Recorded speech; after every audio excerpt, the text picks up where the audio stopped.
থোকায় থোকায় জোনাক জ্বলছে। ছোটবেলা আমরা হাতে কিন্তু এই জোনাক পোকাগুলো ধরতাম। ধান ক্ষেতের উপরে, কলা বাগান, ঝাউ গাছ সবগুলোর উপরে কিন্তু এই জোনাক পোকাগুলো উঠত। আমার শৈশব কত চমৎকার ছিল। জোনাক পোকা কিন্তু এখন খুব একটা দেখাই যায় না বলা যায়।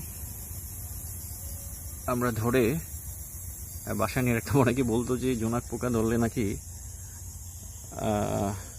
বিছানায় হিসু করে দেয়। সেই বই অবশ্য অনেক সময় ধরতাম না। তবে আজকে জোনাক পোকাগুলো খুব সুন্দর লাগছে আমার কাছে, চমৎকার।